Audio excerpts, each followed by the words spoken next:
Agora estamos ao vivo. Boa noite, pessoal. Boa noite. Agora estamos aqui, em definitivo, ao vivo. Assista esse vídeo, deixa eu ver o que está mostrando aqui. Agora está certo, está tudo certo. Acho que já estava, mas eu não estava vendo aqui.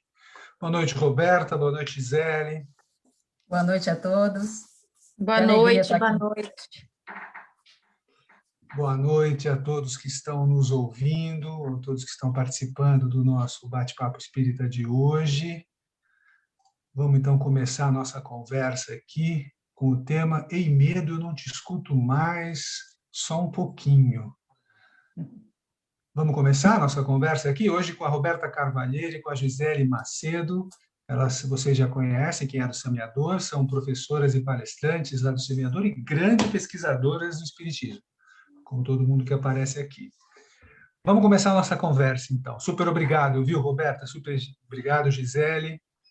Vocês já tiveram aqui, né, o retorno. Já, repeteco. Gratidão. Em outra configuração, né? A gente está mudando ali as duplas para ficar bem legal. Muito bem. De onde veio esse nosso tema, né? Lá no Nosso Lar, por exemplo, quando eu li o Nosso Lar, o André Luiz conta que existem 6 ministérios lá, né? E um deles é o da regeneração. Na regeneração, é onde vão os espíritos mais difíceis, mais refratários, né? Provavelmente eu estava lá, muitos vindos do umbral, e daí um dia ele ficou sabendo que ia ter um curso, um treinamento, ele ficou interessado, e era contra o medo. Ele se assustou, né? Ele se espanta e conta para a gente no livro, porque a enfermeira fala para ele que o medo é um dos piores inimigos da criatura, porque se aloja, né, palavras dela, se aloja na cidadela da alma, atacando as forças mais profundas. E ela comenta que a governadoria acha que o treinamento contra o medo é mais importante até do que os treinamentos da enfermagem. Era um treinamento para as pessoas trabalharem lá, né? O André Luiz estava se preparando para trabalhar lá no Ministério da Regeneração. Eu levei um susto, né? Porque eu falei, puxa vida, como o medo é importante, como o medo é grave. Mas então, como é que a gente faz, né? Vamos embora, sem medo, não serve para nada o medo, esquece o medo e vamos em frente. Antes a música das palestras era do Gonzaguinha, né? Que é a vida é bonita e é bonita. Agora é do Skank. Tem um monte de palestra aí, na nossa pesquisa, a gente viu um monte de vídeo aí, né? Que fala do Ei, medo, eu não te escuto mais. Mas será que ele não leva a nada mesmo, como na música? Tanto que a gente até acrescentou, não te escuto mais, mas só um pouquinho, deu trabalho para colocar esse só um pouquinho. A pessoa lá da criação, que nos ajuda muito, ela tirou, daí falou, não, tem que pôr, faz parte do tema, né? A Valéria também, conversamos com a Valéria. Para que serve o medo, né? Por que ele atrapalha tanto? Como usar esse sentimento de maneira adequada? É isso que a gente vai conversar hoje com as nossas amigas palestrantes, professoras e pesquisadoras. E vamos começar, então, o nosso bate-papo. Sem medo? Ou só com um pouquinho? Um pouquinho. Pouquinho, hein? Depois dessa de grandes... pouquinho sempre dá, né? Depois de falar grandes pesquisadoras, deu até um frio na barriga. Deu frio na barriga quando mandou a mensagem com a imagem e a fotinho, aí deu frio na barriga também. Sempre dá medo, não tem como fazer um negócio assim sem medo. Bom, mas só um pouquinho. Mas vamos sem medo de ser feliz, vamos embora. Isso aí, sem medo até de ser feliz, a gente pode falar disso também.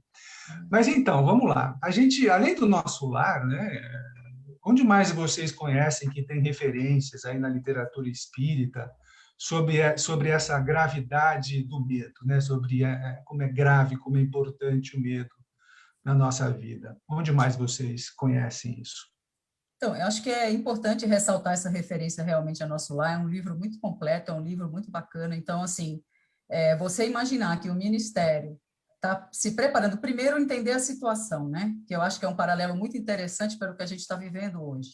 Então, era a época da Segunda Guerra Mundial, e você tinha toda uma equipe socorrista para vir dar assistência aos encarnados e aos que estavam desencarnando, né, e várias pessoas desencarnando. Então, a preocupação em mostrar que a questão da saúde, ela passa também pelo medo, né? Por saber lidar com o medo. E isso mostra para a gente algumas coisas. Primeiro, né? Colônias como a do Nosso Lar, muito próxima à Terra, porque a gente sempre imagina que são espíritos de ordem elevadíssima, né? e às vezes são espíritos que estão numa condição melhor, mas ainda muito próxima da Terra, e que têm lá o seu trabalho de assistência como também parte do seu próprio aprendizado, da sua evolução. Então, ele mostra muito claro nesse livro os reflexos do medo e das vibrações da Terra no plano espiritual. Então, acho que isso é uma reflexão bacana que esse livro traz. E depois, se alguém tem dúvida, está aí mais um atestado do quanto nós somos assistidos, né? Todo um movimento, uma preparação, uma movimentação para dar assistência à Terra. Então, acho que essa referência foi bacana.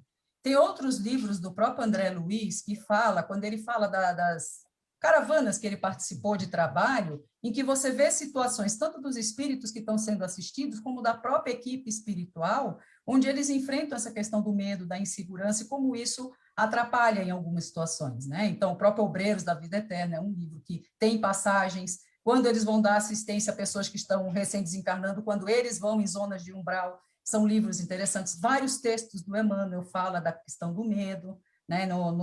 Até anotei aqui, o Fonte Viva tem uma lição sobre Tendo Medo, capítulo 132, depois Palavras da Vida Eterna. Então, tem várias referências, e acho que a Gi quer trazer mais outras aí para a gente, né, Gi?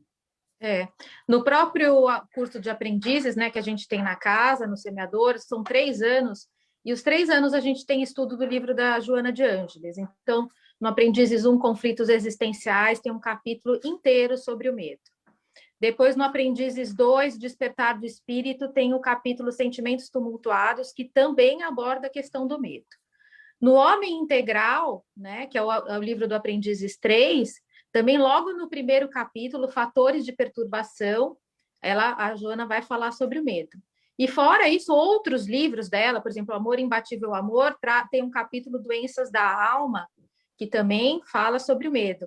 Então, é bem vasto, né, essa abordagem, assim, tem muito material para que a gente estude, e aí faz com que a gente reflita mesmo, né, da importância de entender, de perceber quando que esse medo é positivo e quando ele começa a nos fazer mal. Se a gente der um Google, palestras espíritas, a quantidade de material que a gente encontra, Rossandro, Haroldo, Marlon Reikdal, é muita informação sobre medo, né?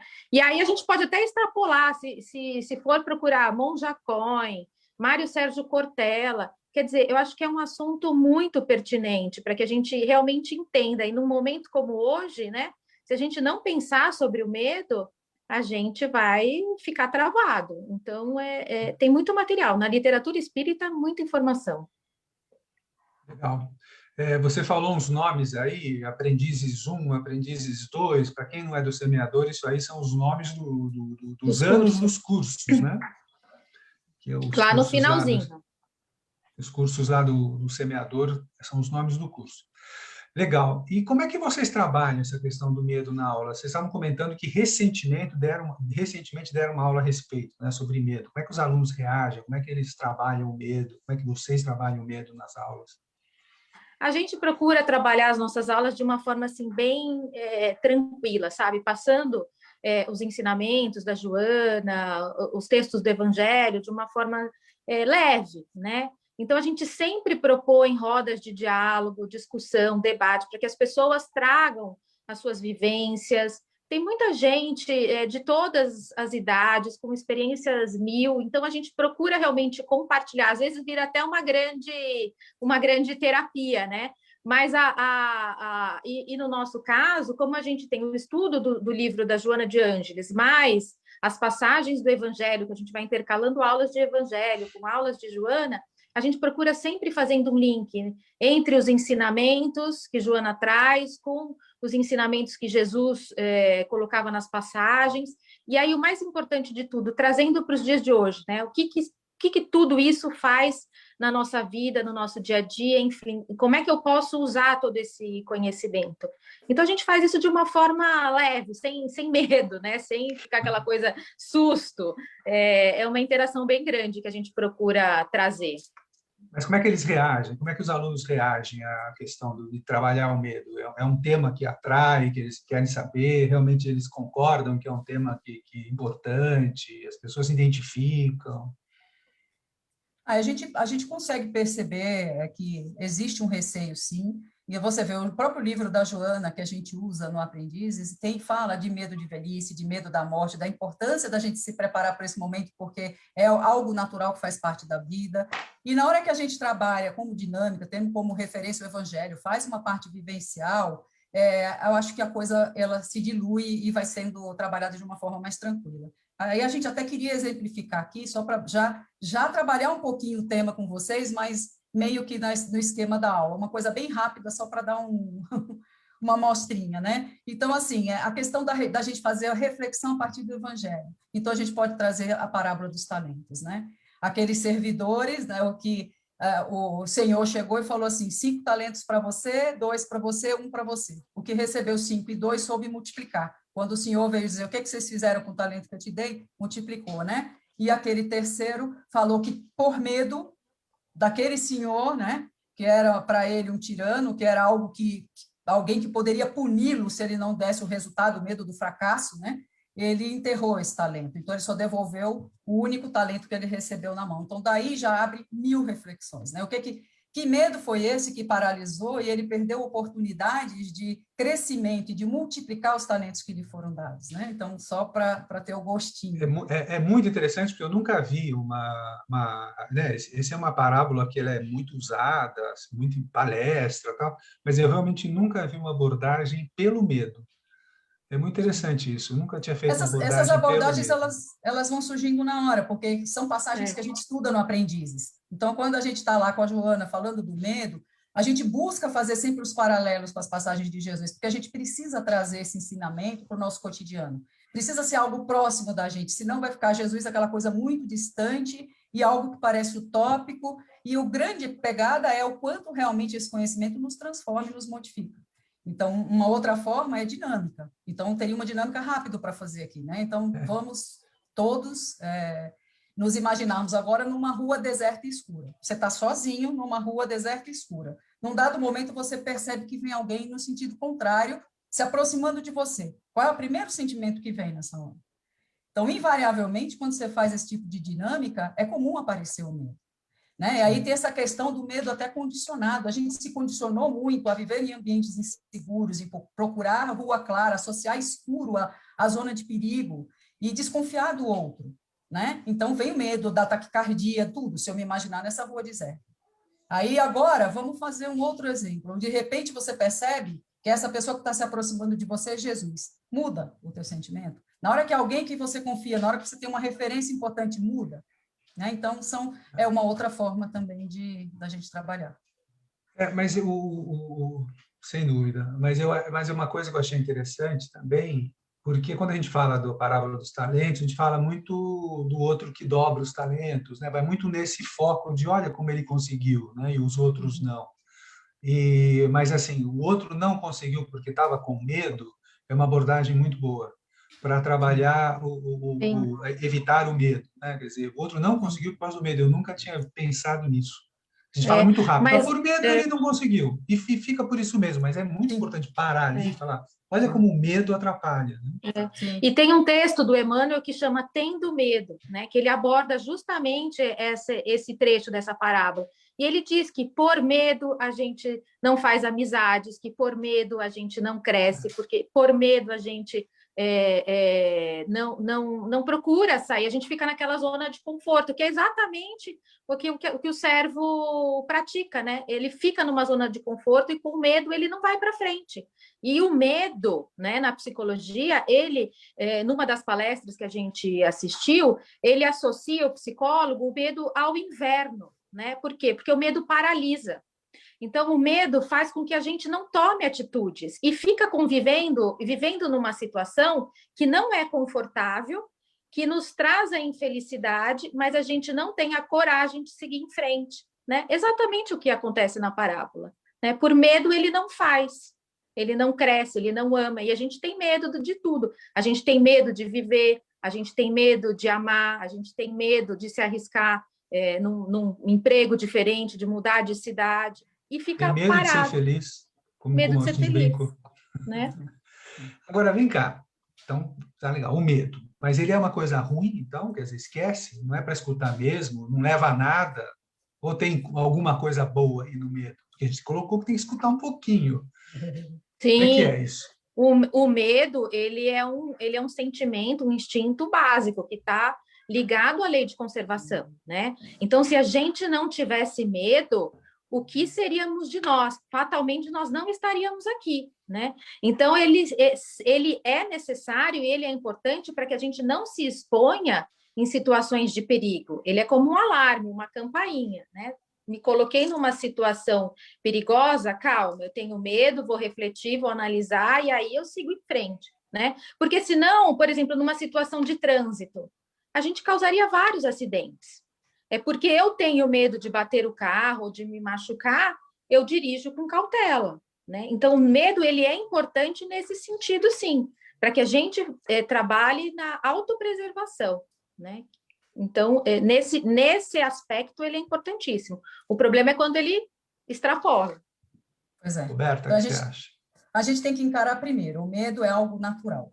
Faz parte da nossa vida, ainda mais seres imperfeitos que somos, né? Ele é um importante sinalizador para a gente. A gente precisa, na verdade, não é algo a ser combatido, é algo a ser escutado. Então, a gente precisa escutar e saber administrar, para ele não se tornar patológico, né? Ele é útil, como a Gi falou, né? Então, ele ajuda a gente a reconhecer os nossos próprios limites. Existe até uma oportunidade de autoconhecimento, né? Porque que determinadas situações nos colocam no medo, e aí um medo que nos atrapalha, mas ele é um sinalizador, e nessa hora eu me lembro muito do meu médico homeopata, quando ele dizia, a gente reclama da dor de cabeça, da febre, mas que bom que a gente sente tudo isso, porque senão a gente não descobriria a doença, porque a doença ela é descoberta pelos sintomas, né? Então, o medo, ele tem esse efeito sinalizador para a gente, né? Agora, ele se torna patológico quando a gente não sabe administrá-lo, quando isso extrapola, leva a esse ponto de virar um inverno na nossa vida, congela, você não faz mais nada, o cara lá da parábola do talento, né?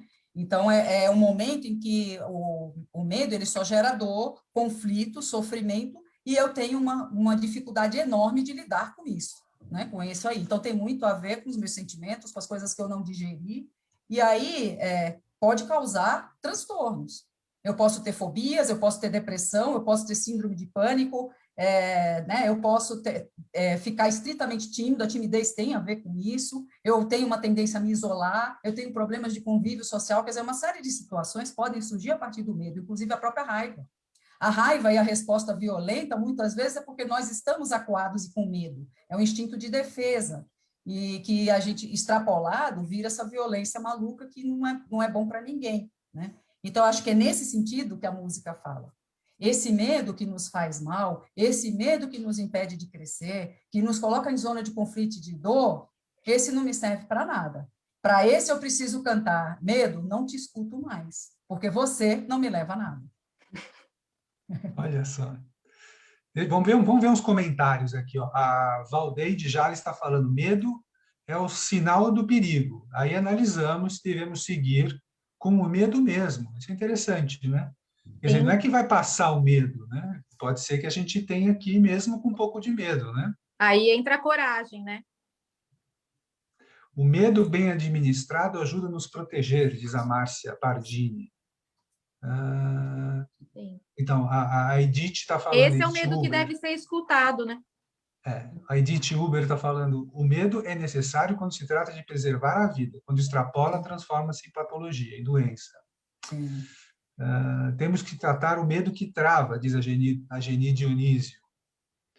A Patrícia falou que o medo, a Patrícia Pascon, o medo nos faz mais cautelosos. A Geni lembrou aqui do medo da mudança, né? Mudança é um negócio que a gente tem um medo danado, né? A Munir está fazendo... Ô, Munir Amar, está fazendo uma pergunta aqui. Será que Jesus sentia medo? Eu acho que não. Eu também acredito que não. Munir, escreve aí o que você acha. Eu O acho que que ele não acha? também. Eu acho que não. Ele era preparadíssimo, né? Ele, em alguns momentos, né, como naquela passagem da mulher que ia ser apedrejada, ele abaixava ali, desenhava na areia para fortalecer suas conexões, ser inspirado para saber o que fazer. Mas ele Ele literalmente deu tinha a cara uma a tapa. coragem moral, né, de Muito enfrentar grande. situações sempre com serenidade, com tranquilidade. Ele não tinha medo. Na minha opinião, ele não tinha medo.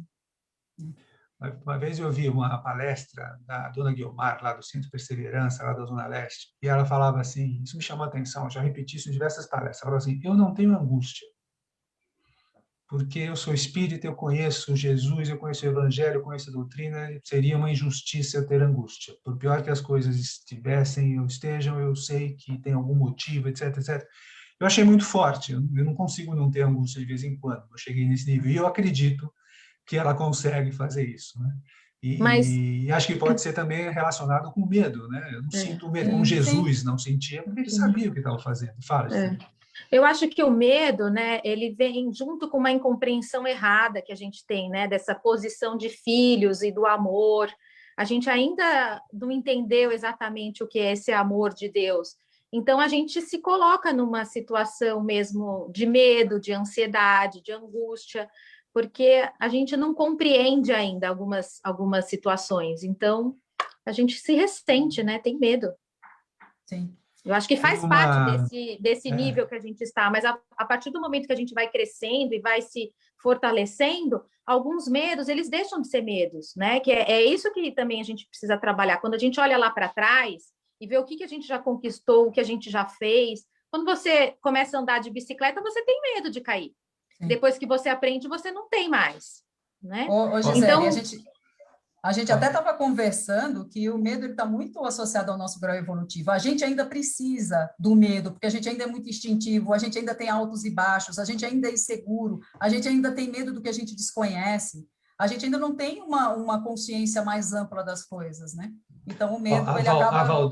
A Valdeide Jales tem um comentário aqui, mas como ela colocou 3 interrogações, acho que vale a pena a gente conversar sobre isso. Devemos seguir mesmo com medo? Devemos analisar o que esse medo está querendo dizer, devemos ponderar os riscos, e aí a gente vai mesmo com o sentimento do medo, mas com a ponderação do risco, sem correr risco desnecessário. Né? Isso que é ir com medo. Não é assim, estou com medo, dane-se, eu vou de qualquer jeito. Não, vou atravessar essa Não, rua sem medo. até o Não, eu contrário, vou... né? É. Até o contrário, esse medo que é útil, ele é um Esse é para a sinalizador gente para eu ouvir. não Por isso ser que a um gente tem que franco ouvir um atirador. pouquinho. Por isso que a gente tem que ouvir um É, pouquinho. Esse é que a gente para tem eu que ouvir um deixar pouquinho. para eu deixar de ser esse franco atirador, porque se eu fosse franco atirador, eu vou perder minha vida muito fácil, eu vou perder as oportunidades muito fácil, porque aí a precipitação vem. Então, o medo ele ajuda um pouco até a trabalhar essa questão da precipitação, de eu agir instintivamente. Né? Opa, tem um sinal é de a alerta. prudência, né? Ele faz com que a gente haja com prudência em algumas situações. O problema é quando extrapola e eu não ajo, né? Mas esse Quando agir a paralisa. gente que tem que ser avaliado. Tem situações que é melhor a gente não fazer mesmo, né? Sim. Então, ir com medo é quando a gente às vezes não consegue tirar o sentimento, mas tem que avaliar o risco. O que acontece? Esse medo que não é para ouvir, como a Roberta e a Gisele falaram, é o medo que faz com que a gente não vá e era para ter ido, né? Como, por exemplo, fazer uma palestra, como, por exemplo, participar do bate-papo espírita, como, por exemplo, um monte de coisa, um emprego novo, um amor novo, né? O Munir Porque falou, por medo, muito... só completar aqui o que o Munir falou. O Tá. Munir falou, aprendi a controlar o medo com minha fé, olhando o que eu já passei. Legal. Fala, Gisele. Não, eu acho que a gente tem que aprender a olhar para trás e valorizar as pequenas conquistas, né? Esse é um ensinamento que a Joana traz demais nos livros dela. Cada passo dado, cada conquista realizada, que bom, parabéns, isso está me capacitando para seguir em frente, né? E isso vai fortalecendo a gente. Então, acho que é fundamental mesmo a gente olhar esse histórico de tudo que a gente já passou, né? Então, vamos entrar num tema que não tem como não entrar, né? A gente está numa época de muito medo, né? Medo de doença, da Covid, medo de economia, emprego. Como é que a gente encaixa tudo que a gente falou aqui com essa situação que a gente vive, onde o medo ali está à flor da pele, né? Porque também tem muita gente sem medo nenhum, sem máscara e fazendo aglomeração, né? Então, eu vou sem medo, vou fazer festa. Como é que a gente coloca o que a gente falou aqui no nosso bate-papo com essa situação? Eu acho que é até interessante você falar desse momento da pandemia, quando o motivador foi a lição do nosso lar, né? Então, uma situação de guerra, ou uma situação extremada, né? Que é uma situação extremada, como a que a gente vive, ela gera uma instabilidade. A gente, de repente, não sabe quanto tempo essa pandemia vai durar. Do que depende essa virada de jogo, de mesa. Então, tem uma série de questões que mexem com a nossa insegurança e mexem com o nosso medo. E a questão é a gente parar para entender qual é o convite. Como tudo na vida, é isso que Jesus ensina, né? Que convite a gente tá tendo nesse momento. Qual é o convite? Porque se eu preciso estar no cantinho do lar, que desafios isso traz para mim? Quando é tão importante trabalhar relacionamento. Quando a gente sabe que medo está muito vinculado a questões ligadas a trauma, aí eu acho que vale a pena a gente citar um pouquinho dos fatores desencadeantes do medo, né? Quando você vai ver a Joana, ela fala muito, tem dois fatores, os internos, que são os endógenos, e os externos, né? Então, esses fatores internos têm a ver, por exemplo, com a nossa anterioridade. Tudo aquilo que eu vivi como espírito. Então, por exemplo, eu, Roberta, trouxe um medo de cachorro, eu tenho pânico. E não se explica nessa vida. Nada, não ocorreu nenhum fato nessa vida. Então, a gente não sabe a história e a gente tem dificuldade de olhar para o outro como espírito para entender os medos e as inseguranças do outro. Às vezes até a nossa própria, né? Então, tem essa questão da anterioridade, de tudo aquilo que eu carrego da minha história, dos equívocos que provocaram traumas, que provocaram dores, feridas abertas, que impacta nessa questão do medo que eu trago hoje. As próprias perturbações de natureza espiritual, os processos obsessivos, isso tudo gera, e eles trabalham muito em cima do nosso medo. E as questões externas, a Joana chama muita atenção, ela fala muito, né, da questão da família. Como é importante a educação dentro da família, e como é importante o período da infância para a gente estimular esse ser a quebrar essas coisas que ele traz e que paralisam ele. Né? Trabalhar os traumas e não dar vazão a essas tendências, buscar o seu potencial, confiar e seguir. Então, ela fala, atitudes educacionais no lar impactam muito nessa questão do medo em nós. Quando você tem um ambiente familiar ou um ambiente de convívio ruim, onde a violência, a coação, né, onde não se respeita o direito da criança de se manifestar, e você coíbe, está sempre proibindo, então essas coisas todas afetam bastante e podem até gerar traumas e medos maiores mais para frente que vão repercutir na fase adulta. E tem os fenômenos E esse é o natural. medo aprendido, né? Esse é o medo aprendido, né, Ru? Fim, quantos medos não são realmente nossos e que a gente vai desenvolvendo durante a nossa vida e a gente precisa avaliar, né? E aí é engraçado porque quando ela traz os fatores desencadeantes de ordem natural, os tsunamis da vida, as guerras, os momentos de violência, os momentos de injustiça social profunda. A gente está numa pandemia que acentuou, escancarou a desigualdade social. Então, isso tudo mexe muito com a gente, né? São situações que mexem muito com medo. Então, tem tudo a ver com o momento que a gente está vivendo e é uma grande oportunidade para a gente trabalhar esse medo, não se paralisar, entender os desafios que começam pelos relacionamentos familiares e olhar para dentro de nós mesmos e fortalecer os nossos pensamentos, os nossos sentimentos e vamos embora, seguir adiante. Eu acho que quando a gente abre um jornal, né, uma internet e pega as notícias todos os dias, e acho que até um dos motivos da gente estar falando do medo é natural que a gente realmente leve um susto e fique com medo. Será que eu vou ser a próxima vítima, né? Será que os meus familiares, como é que vai ser isso? Mas a gente não pode esquecer jamais que existe um planejamento, né? E Jesus, como governador planetário, está nesse comando. Quando a gente volta lá para o nosso lar, ou todas as literaturas de André Luiz, a gente vê toda a equipe de trabalhadores prestando auxílio, né? O Transição Planetária, que é um dos livros que a gente estuda também no nosso curso, ele começa falando do tsunami, né? De 2000 e... esqueci a data, 2007. Acho que é 2000 mesmo. 2000. Ele fala e ele conta toda essa história do tsunami, dos motivos daquele desastre, toda a equipe de trabalhadores do plano espiritual auxiliando todos, ninguém, nem sem exceção, ficou sem amparo, né? Então, acho que importante é a gente buscar na literatura espírita, buscar o estudo, buscar o conhecimento para que a gente possa se fortalecer nesse momento de medo, né? Entender que está tudo certo, né, que as coisas estão acontecendo e que existe um planejamento e que a gente precisa olhar lá para frente, porque a gente olha só a destruição e esquece que a lei de destruição ela está ligada à lei do progresso e que nessa vida material tudo é transitório, né? A começar pelo nosso corpo físico. A gente nasce com um corpo e vai desencarnar com um corpo completamente diferente. Por dia, quantas células não nascem e não morrem, né? Então, a gente é muito apegado a uma situação de estabilidade, quando o tempo todo é mudança, né? Então, como aqui diz aquele texto do Emmanuel, com o Chico Xavier, tudo passa, né? Os momentos de aflição passam, os momentos de tristeza passam, e a gente precisa aprender a viver a cada dia de forma serena para que a gente não se paralise, para que a gente não entre nessa situação de medo, de ansiedade, de tristeza, de depressão, né? Entendendo que existe um controle maior nisso tudo. E que tal, mais para frente a gente vai entender. Hoje ainda não nos cabe isso, mas mais para frente vai ter uma resposta. Mas tem um outro lado aí, deixa eu só ver, a Geni Dionísio colocou aqui, nesta época não sair de casa não é medo, e sim cuidado conosco e com os outros. Quer dizer, entendo quando você fala de a gente não viver com medo e com pavor e com ansiedade e com terror, essa história toda, mas também não é uma situação de vamos embora, né? Não, claro que mas não. Por isso que a gente falou de reconhecer o desafio. Se o desafio é a gente se manter em casa, né?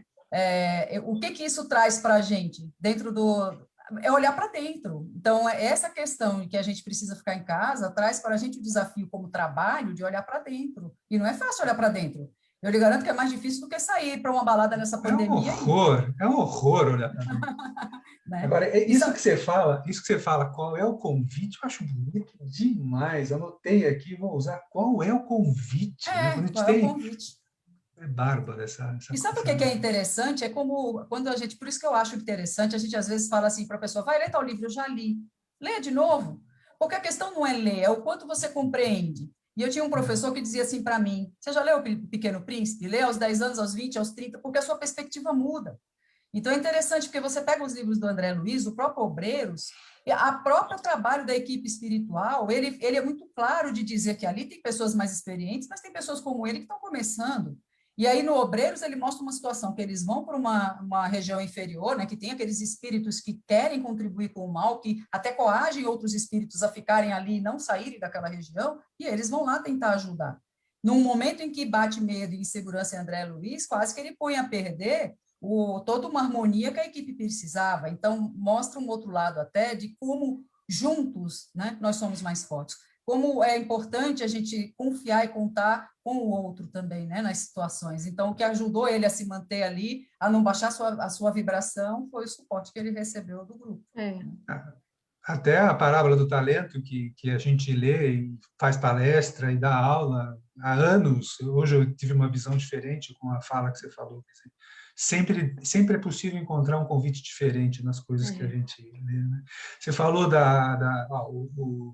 o João Branco comenta uma coisa interessante. O medo não controlado e em excesso, as fobias, pode ser até uma arma poderosa para a obsessão, né? Para os obsessores. Sim. Por isso que a gente precisa procurar ajuda, né? Às vezes a gente está tão fechado nesse mundo de medo que a gente não quer sair, mas é necessário procurar ajuda. Seja ajuda com um amigo, com uma conversa, muitas vezes é preciso um psicólogo, né? Um terapeuta, para que a gente possa entender, e muitos medos eles precisam ser racionalizados, porque a gente imagina, né? Cria medos que são imaginários, então é preciso entender se realmente aquele medo ele é real, ou se eu criei uma situação tão fechada que eu não consigo enxergar, que ele não é mais necessário, que ele não existe, né? Então, a gente precisa procurar ajuda. É verdade. Mas, aliás, Fala, Roberto. Aliás, esse comentário de Gisele me fez lembrar, tem um vídeo da Monja Coen que ela fala do medo, e ela põe uma situação que ela disse que era uma historinha que Buda contava, que é bem interessante, que faz a gente refletir sobre essa questão do medo imaginário. Por isso que eu preciso escutar o medo, entender de onde ele está vindo, para trabalhar, administrar esse medo, né? Ela fala de um homem que está no quarto escuro, e aí ele vê uma sombra que ele fala, isso é uma cobra. Ele não dorme a noite inteira com uma aflição absurda, achando que vai ser atacado por uma cobra. Quando começa a amanhecer, que vem a claridade, ele percebe que era o galho de uma árvore que estava projetando uma sombra que parecia uma cobra. Então, isso tem a ver com os medos imaginários que a Gisele está fazendo. E como é importante conhecer, né? Mas vamos falar de um medo real aqui, porque os medos reais também existem. A Márcia Iris Pardini, ter tido o Covid me trouxe medo, sim. Apesar da fé, de ter conhecimento da doutrina, de acreditar nela, fiquei, sim, assustada. Isso também é um debate interessante. Quer dizer, passou pela situação e ficou com medo. O que vocês acham disso? Eu acho que faz parte, né, dessa lei de conservação. A gente vai ter medo, qualquer um. Por mais que a gente se coloque assim, seja o que Deus quiser e, né, e eu vou continuar fazendo, servindo, a gente tem medo, porque a gente tem medo de, vamos supor, de desencarnar, de perder esse corpo, né? Eu acho que faz parte desse momento. Depois se perdeu, aí já é outra história, mas no momento que a gente está aqui encarnado, se eu chegar para você, chegar em qualquer lugar e falar assim, né? E aí, vamos? Acabou, vamos. Chegou a hora de se desencarnar, fala, né? Será? Eu diria que não, que eu não estou pronta ainda, estou com medo, não quero ir. A gente não pode ir contra o sentimento, né? Como a tristeza também, como dizer para as pessoas quando desencarnam que, puxa, você é espírita, você tem que entender o desencarne, não pode ficar triste. Não, existe o luto, existe a tristeza, tudo é uma questão de exagero. Então, acho que eu diria isso para a Márcia. Márcia, também, se eu pegar Covid, eu tenho muito medo de Covid, Sim. eu sou famoso na minha família pelo meu medo do Covid, as pessoas olham para mim, já sabem que eu morro de medo, eu saio com dupla máscara, eu saio com viseira, mas eu acho que faz parte, sim, a gente ter esse instinto. E tem uns perfis também psicológicos que a gente tem que aumenta ou piora essa situação, né? Eu tenho um perfil para medo excelente, né? Para mim, sentir medo é a coisa mais fácil do mundo. Medo, assim, de cautela, né? Eu devia ter trabalhado com segurança patrimonial, alguma coisa assim, ia ser ótimo, né? Bombeiro. Você imagina um bombeiro otimista, né? Ah, tá um cheirinho de queimado. Ah, que é isso? Como você é pessimista? Eu tô falando, tô assim, ah, que é isso? O bombeiro tem que ser um cara que tem medo de fogo, né? Ele vai lá ver, né? Então, acho que faz parte, assim, a gente não dá para passar pelas coisas da Terra sem a gente ter os sentimentos que a nossa Mas evolução ainda. Porque se você eu não acho que sentir medo, você não vai ter a experiência que você precisa ter. Também faz parte isso, né? essa aceitação é importante. Essa aceitação é um sinal de respeito que você tem com você mesmo. É importante escutar esse medo, né? Porque tem muitas pessoas também que eu conheço que tiveram Covid que falaram, foi muito difícil. Foi um momento que eu tive um medo muito grande, mas ao mesmo tempo eu consegui encarar vários fantasmas que eu tinha e que desabrocharam ali na hora e eu nem imaginei que eu pensei que já tinha resolvido determinadas situações e de repente, né? Então é aquela história de, acho que se perguntar qual é o convite ajuda a amenizar esse medo, né? E trabalhar a fé, a esperança. Eu tive uma cirurgia, enfim, eu tive uma recuperação muito difícil, tudo normal, mas é dolorida, foi difícil. E eu sofria e eu pensava assim, eu não falava, preciso entender o convite, porque eu não conhecia isso ainda, mas eu pensava em propósito. Estou compartilhando, não é para dizer que eu consegui ou não consegui, mas porque isso pode ajudar as pessoas. Então eu ficava pensando, por quê? Por quê? Para quê? Para quê? Né? O que eu tenho que aprender? O que eu tenho que ver aqui? Né? Deus, me ajuda a enxergar alguma coisa aqui. O que eu tenho que ver? Para não passar de novo até, né? O que eu tenho que enxergar aqui para eu aguentar isso? Por que eu tenho que aguentar isso? Eu pensava muito nisso. É o convite, né? Qual é o convite que eu estou recebendo para passar por isso? Aí isso me acalmou, porque eu falei, o convite você vai ver, presta atenção, tem coisa aí para você passar, você quer continuar ou não quer, sabe? Tem umas chamadas assim também nesses momentos. E aí, vai continuar na vida ou não? E vai continuar de que forma? Do mesmo jeitinho ou vai fazer aquelas mudanças que você está tentando fazer há milênios, né? Vai Qual encarar é ou a não vai encarar lição, as né? mudanças, né? Qual O é a que você vai lição a fazer de ser aprendida? diferente? O que você vai aprender com isso? É muito importante. Mas eu acho que você falou uma coisa importante, né? A gente tem um propósito que está no nosso planejamento reencarnatório, a gente tem uma dificuldade, às vezes, absurda de entender qual é o nosso propósito. E, às vezes, um momento desse é um verdadeiro chacoalhão e a gente entende quantas pessoas, no momento de dor extremada, iniciam trabalhos fantásticos. Cai a ficha, ela fala, eu já sei o que eu tenho a fazer, o que eu posso fazer. Legal. E agora, me diz uma coisa, vocês falaram aí, e tem um medo grande que a gente tem, né? A Gisele falou, e se chamar agora, né? Porque, velho, só todo mundo quer ir para o céu, mas ninguém quer morrer, né? Mas o que a gente tem um medo danado é da punição divina, né? De chegar lá em cima e falar, cara, não fiz, né? Os mensageiros lá, cara, chegar naquela fila lá e falar, cara, não deu, falei que não ia dar tempo, falei que tinha muita coisa, muito trabalho. Como é que é isso, né? Como é que a doutrina pode ajudar a gente nesse medo da punição celestial? A gente vem com aquela cultura de céu e inferno. Se eu for bonzinho, eu vou para o céu. Se eu Não for adianta. mais ou menos, né, eu vou para o inferno. Se eu errar muito, eu vou para o inferno. E espírita tem medo de umbral, É né? A umbral. gente tem medo do umbral. Mas isso é totalmente cultural e faz parte desse entendimento errado do que é Deus, né? A gente vive nessa questão da punição, da troca, se colocando muito assim como um servo. Até hoje o Saulo colocou no Evangelho por Emmanuel, o texto do Emmanuel que fala filhos e servos, né?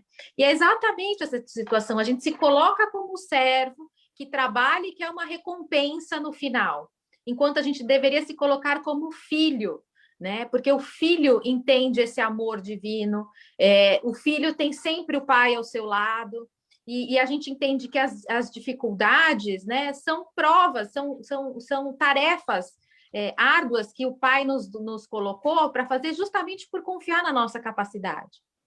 Então, se a gente fizer tudo que a gente fizer com um bom propósito, não importa o tamanho da sua tarefa, ela pode ser mínima, mas ela pode ser uma tarefa grandiosa, como o Chico, como o Divaldo, enfim, tantas pessoas aí. Mas tudo que a gente faz com bem e com amor, a gente vai receber, né, o auxílio, o amparo da espiritualidade. Então, a gente precisa quebrar um pouco essa ideia de céu, inferno e punição, e entender que não existe isso, né? Que é lei de ação e reação, e que as nossas atitudes vão dizer lá para frente que tipo de vida que a gente vai ter, porque o céu e o inferno somos nós que construímos, né? Quer dizer, o quanto a nossa crença, o quanto a nossa filosofia de vida, ela impacta na nossa vida, nas nossas escolhas e no medo que a gente tem, né? Então, acho que a doutrina, ela ajuda muito nesse sentido, porque Jesus já veio trazer para a gente um olhar para a vida de uma forma mais ampla. Só que a humanidade não estava pronta ainda para entender em profundidade o que significa e o que representa essa verdade, que é a vida do espírito. E aí vem a doutrina espírita para dar essa base e dizer para a gente, escuta, esse corpo é um dos talentos que Deus te deu para você se educar, para você se melhorar, né?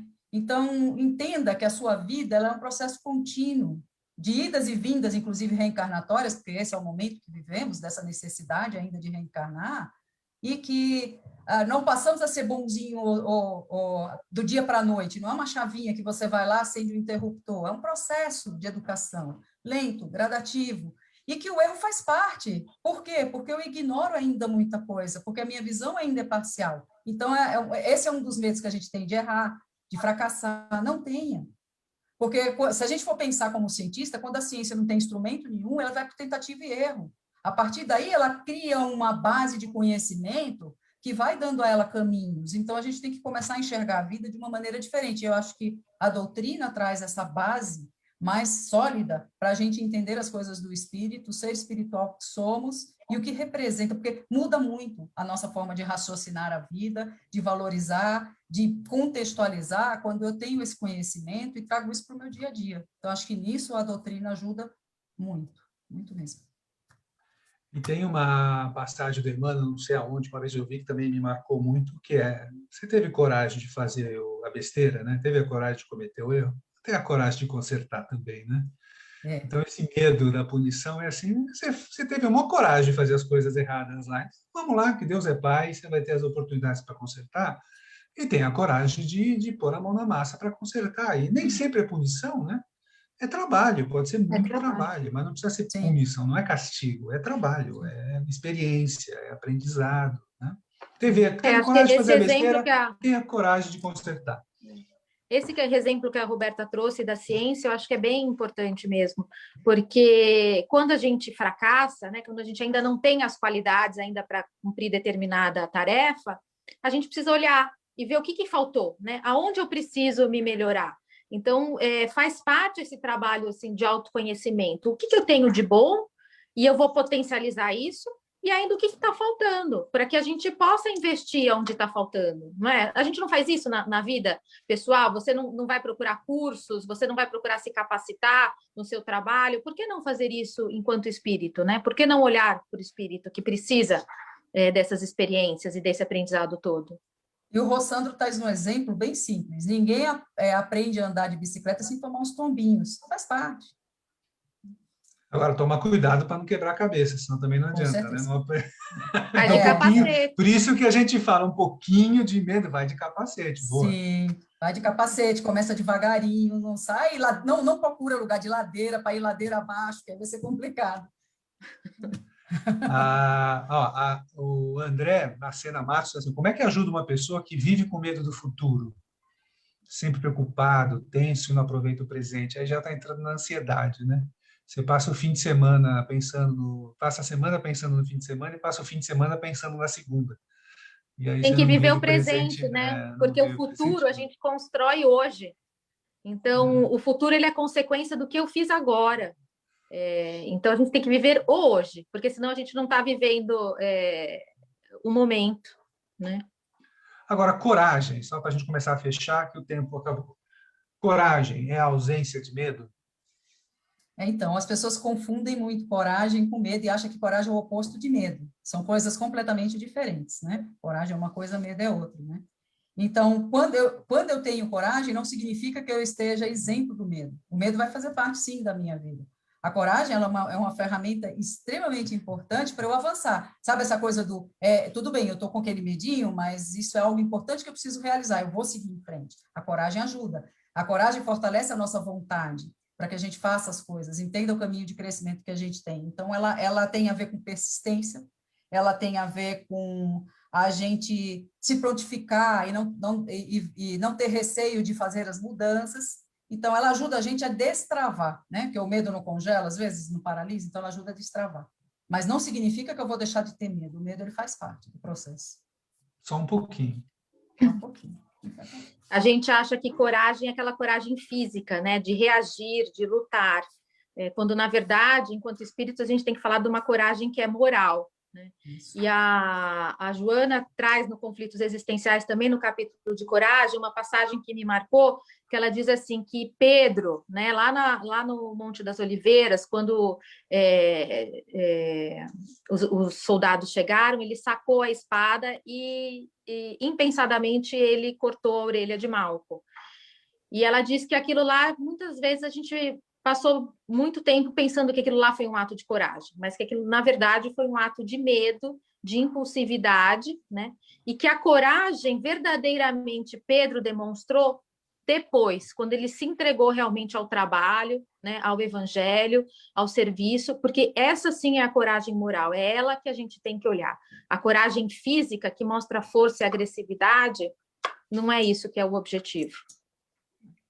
E o Rossandro até fala que essa coragem moral, ela é importante porque é com ela que a gente reconhece onde a gente errou, a gente corrige rotas, é com ela que a gente se prontifica a mudar, a se fortalecer e trabalhar respeito, dignidade, solidariedade e amor. Muito bom. Coisas tempo esgotadíssimo.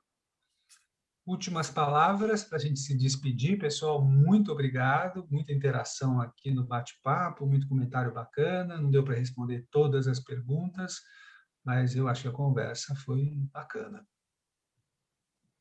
O que vocês deixam de mensagem? Não tem palavras finais hoje? Claro que tem. Então não. Pode falar.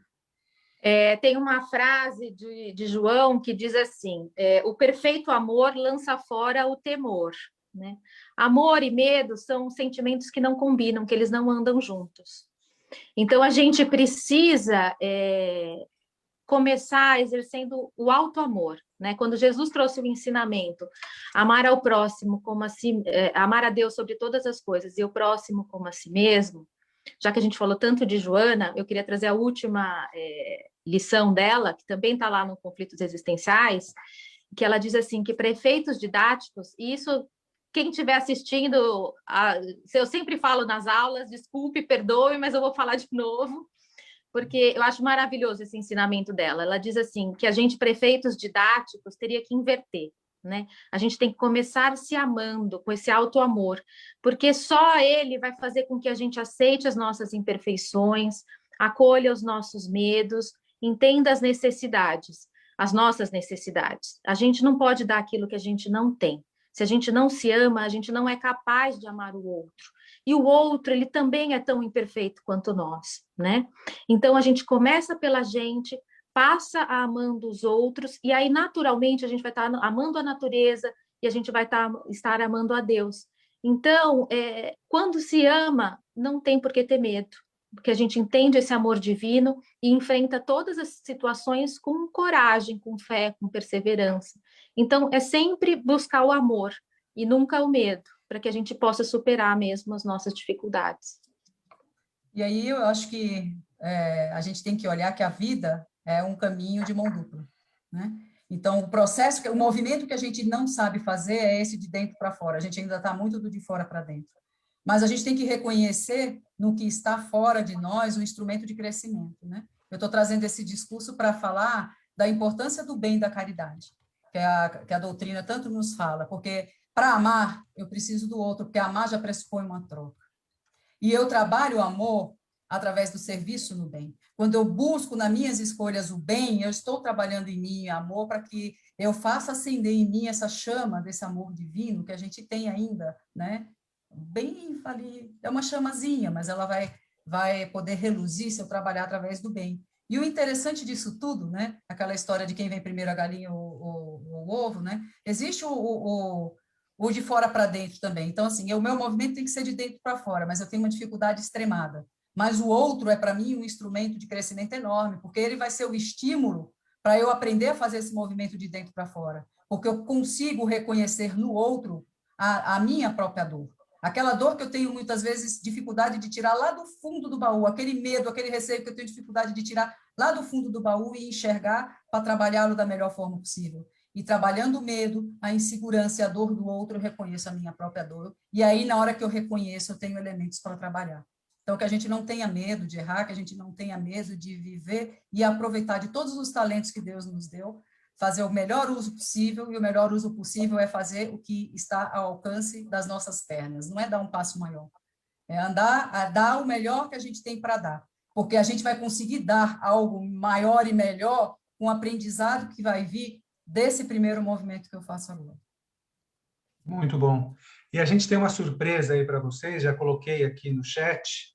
A Gisele e a Roberta criaram um Padlet com a pesquisa que elas fizeram. Então, onde elas buscaram o que elas falaram hoje, e tem mais coisa ainda, porque não falaram tudo que pesquisaram. Então, tem ali um link, vocês podem buscar lá, tem texto, tem referência de livro. O que tem lá, Gisele, que eles podem encontrar lá? Tem os textos do Emmanuel, que a gente falou, tem vídeos do Rossandro, da Monja Coin, tem as referências de Joana de Ângeles, tudo que a gente usou nas nossas pesquisas para hoje, praticamente tudo a gente colocou lá. Referências de André Luiz, Nosso Lar, tem muita coisa. Então, Tem tá os aqui textos lá do Emmanuel também. O Fonte Viva, que eu citei, está lá. no finzinho do Sim. bate-papo, está aqui no finzinho do bate-papo o link, eu vou colocar também na descrição do vídeo, para que vocês possam buscar ali, vai ficar lá à disposição de todo mundo. Muito bem. Obrigado, Roberta. Obrigado, Gisele. Obrigada a vocês aí. Até a próxima. Tchau, gente. Estamos de volta dia 22 de abril, daqui 15 dias, com mais um Bate-Papo Espírita. Foi muito bom. Um beijo para todo mundo. Até mais. Até mais. Tchau.